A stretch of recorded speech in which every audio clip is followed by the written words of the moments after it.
Hi, Queen of Filth here. I can't be asked to put the title sequence on or do any editing. And I'm sorry about my hair. I had pneumonia. No one knew I had pneumonia. Um, and I went and had it done even though I had pneumonia, and now it's a wreck, and probably 18 to 24 months of all this white has to grow out, and then it can be cut, and hopefully it's coming in fine. But I'm here to tell you about my own release this time, and it is called Crowfield. And I will have print copies of it soon. The publisher is sending me some, so it's from 13 Days Publishing. As if you keep up on my website, I had stated that I intend on going back to publishers because it's too much work to self-publish this. Although this is obviously one of my covers. I seem to have a unique style I've developed. So it's called Crowfield, and it is set on a British council estate, because it is going to be it is very, very British. So for reasons of, I don't like other places saying this is how everything must be always.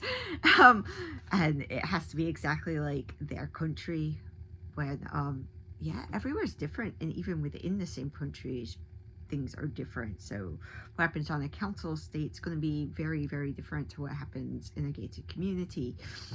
And yeah, so I will read from the beginning because obviously I am reading off my iPad, and this is the draft I sent in, but there wasn't much editing because I did a lot of that, and obviously because I was ill, and this was started before I was sick, so a friend went through it as well, and I think I cut out quite a bit.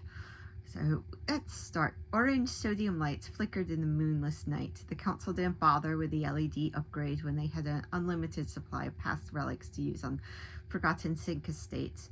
Rumored ghost stories whispered from online streaming services and kissed shadows in homes across the nation. It kept nameless people away from forgotten council estates. No one wanted to come see Walking Dead benefit scroungers without any faces. Drone-like citizens working pointless shifts at indescribable jobs never saw the flickering sodium lights at the end of some unremembered motorway corridor that really only existed on a coffee-stained paper map. You must never drive beyond the bridge. Past the weeds. It wasn't a rule. Past the derelict industrial state. It went unsaid. Common lilac bushes grew out of roofs and from broken windows, but somehow everyone just knew. The butterflies rejected mutant lilac and flew away down the motorway corridor. Shadows stretched and twisted with each orange flicker. Distorted images and static puked all over pictures Google Maps tried to take. Google wasn't allowed to log on to Crowfield's very own internal Wi-Fi and 5G hub. The signal sent from it wouldn't stretch past the estate. It glitched external devices. No signals in, no signals out. With strict government controls on viewable websites and streaming services. Glitches danced across photos beamed to smartphones and computers that came too close. The little blue direction dot zigzagged and zoomed around screens if it was asked to locate somewhere beyond the motorway bridge. Faceless Crowfield residents were none the wiser. Their video streaming services worked just fine, provided by a company no one beyond the motorway corridor had heard of. The shadows stretched to grab at the life-worn and weary, twirling their hair and stealing their benefits payments. Sometimes the shadows seeped underneath door frames and oozed upstairs to kiss the necks of toothless pensioners tossing and turning in their beds. You'll be next. It was a promise the shadows could keep. Not used to use the word. And that's Jerkface's doing. I apologize for that, but my cat Jerkface he's a very bad cat, hence the name. Pensioners, even younger council estate residents woke up frozen in fear. Even during the height of a heatwave summer, frost kissed the inside of the cracked double glazing. Ice crystals licked decades-old nicotine stains and sucked it from the walls. Frozen yellow flowers bloomed. The old man down the road swung his legs out of bed. Joint creaking echoes crumbled old plaster. Decades-old nicotine and peeling wallpaper refused to give it up. Yellow eyes stalked him from the shadows. They followed his slow journey to the bathroom. The old man had to pause to catch his breath. "Someone's there," he mumbled through semi-sealed lips, sniffing the air through narrow slits where one large nostril once sat. I can smell you. He turned around with some effort, a protesting bladder and a bloated prostate, sagging jowls, only 2 remaining teeth and blurred features made a brave face difficult. Mutant cockroaches scuttled up the walls, dust and cobwebs sick from years of grime and hand-rolled cigarettes fell onto the warm, worn carpet. A creature stretched out his hands, stopping in midair. The old man didn't have the eyesight to notice. Blackened eyelids closed over the yellow eyes. The creature stepped back into the shadows with his hands still out. Blue frost... Excuse me, the cats are... I've got multiple cats, and Jerkface and the princess. The princess is trying to sleep, and Jerkface is bothering her because he's a bad cat. Where were we? Blackened eyelids closed over the yellow eyes. The creature stepped back into the shadows with his hand still held out. Blue frost climbed the wall behind them, choking the mushrooms that spread from the damp. Hair stood up on the old man's neck. He swatted at them, knowing somewhere deep inside that it wasn't caused by a fly. The hairs on his knuckles took on the charge. The sodium light outside the hallway window flickered and died. Blue frost and mutant cockroaches both held a faint glow, offering a little illumination. Shadows projected and moved across the peeling wallpaper where cockroaches fluttered their neon wings. The creature stepped out of the shadows and hissed in the old man's ear. Thin lips puckered into a kiss. A blackened tongue rolled out of the creature's mouth and licked the pensioner's sagging earlobe. Faint pink neon danced across the blue frost. The creature's skin sucked it into a void. The old man didn't wear his hearing aids for a middle-of-the-night bathroom trip. Swampy moisture pressed against the side of his head and pooled in the loose flaps of skin, searching out the merged facial features. Cold fingers traced the old man's spine and pulled down his piss-stained undershorts. Crows gathered on the window ledge and scraped away a layer of frost with their beaks. Nicotine and frost buildup on the inside prevented them from watching the old man's final breaths. The creature made a sucking sound, pulling his tongue back inside his mouth. Smacking lips disturbed the dust. Nicotine held it hostage in the grooves in the old textured wallpaper. Not even an old-age pensioner without his hearing aids could miss the sound. Shadows cast on the wall via cockroach light displayed a tall creature chewing the inside of his mouth. Impossibly long fingers curved into claws with nails filed into a point. The shadows held the pose above the old man's head. A spider retreated into her web. Shadow hands moved down the man, settling at his throat. The hands they belonged to stayed still while shadow fingers rubbed the pensioner's neck, feeling for a long-gone Adam's apple. The creature whispered one word, ghost, as if he had to announce his presence. A cockroach hissed, another flexed its pink wings, while a third made a different sound. Taken together, they imitated the ghost in a hi-fi surround sound. Speakers on an old stereo crackled into life, blowing out dust and static, and remixed with the sound. The thin lips smacking together broadcast at full volume, woke any neighbors still trapped within their broken dream world. The creature's long tanned tongue curled out of its mouth and licked the old man's stubble until he whimpered. It had clearly been starved of oxygen for too long. Ice fingers traced frost down the pensioner's spine and circled rings around his anus. The speakers spat out static timed with the precise moment of penetration. The little girl next door screamed. Anyone still sleeping in the next cluster of houses was dragged from their dreams. Half the crows flew off to tap strange rhythms on her cracked double glazing. The creature pulled the old man's cowering body close. Another finger circled his anal hair and pushed on a hemorrhoid until he erupted sticky pus and congealed blood. Thin leather lips puckered into a kiss. He left a long, thin layer of bog wax on the old man's saggy jowls.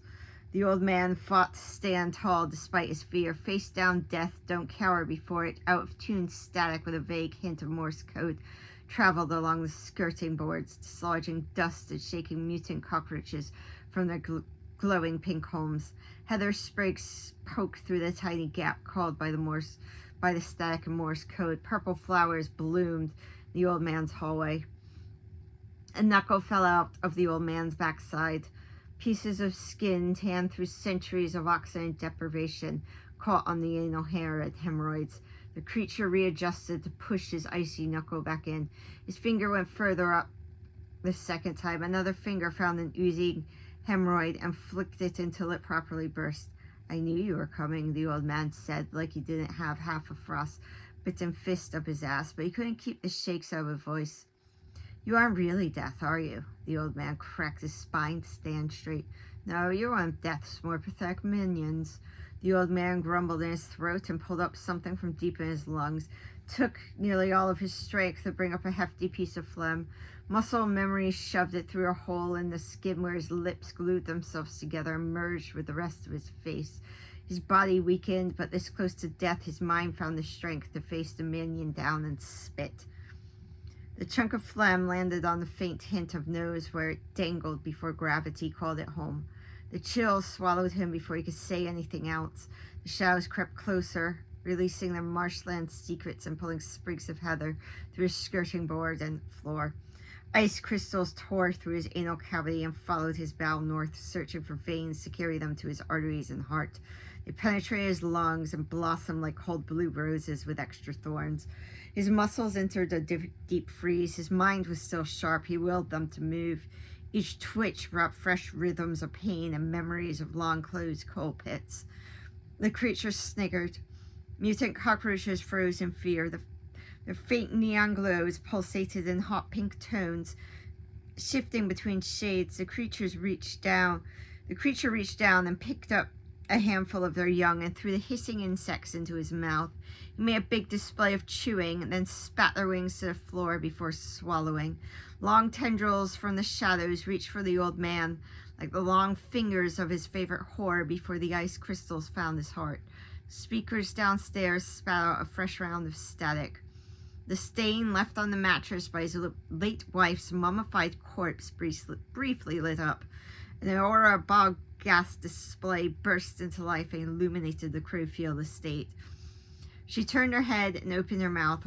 Merged skin split open. Maggots fought to seal it back up. A cockroach fell out. Trevor, come back to bed. Her voice cut through the static and echoed through the house. The swamp lights shifted into greens with her words. Rats cowered in the loft. The creature removed his fingers from Trevor's anus and stuck them in his mouth. The popping sound silenced the static. Dead weight landed with a thud on the floor. Cockroaches retreated into the heather. Multicolored light reflections seeped into the little girl's bedroom next door. She pulled her thin blanket up around her scabby knees. She cried and called to a mother trapped under a dragon's golden brown spell. The lights pierced through the frost and nicotine stains of every facing window on the street. The crows took off from ledges and into the night, cawing at their neighbors, announcing a new death in the creeping marshland expansion. Trevor stood up confused. Multicolored lights danced across the frost and nicotine stains. Faraway voices cut across the static. They sounded like they came from an out-of-tune radio. Trevor, did you not hear me? I said come back to bed. He rubbed his lower back and kicked the body left on the floor. His fingers didn't find any pain. The swamp lights were less headache-inducing now. Static and faraway voices could be ignored. Inky crow feathers followed the display. It wasn't carried over to the next street or anywhere beyond the houses surrounding that particular green. Crows flew over the council estate, dropping shit onto roof tiles. I'm gonna leave it there because my throat hurts. But you can pick this up. Obviously, Godless, if you're into ebooks, is a lot cheaper on Godless, or you can get it from Amazon. The publisher has sent me out some print copies, so eventually those will arrive, and you might be able, depending on when they arrive, you might be able to pick up your copy in Right Blend in Waterloo and Liverpool. Or you can order for me. I will ship anywhere worldwide except the United States because, apparently that's just really awkward right now. So I am so sorry if you are in the United States. And I lived over there as a child, and the isolation and disdain for the rest of the world really drove me crazy. So I am sorry that your government is further isolating you. But you can still get it, obviously, from Godless. If you like your ebooks, or Amazon, well, you can get the Kindle version from Amazon if you want to pay extra money, or the paperback. So, right, I don't know when I'll be back to doing story time full time. Obviously, I was very ill, and now I've got a bunch of stuff to do and deadlines, and yay, see ya.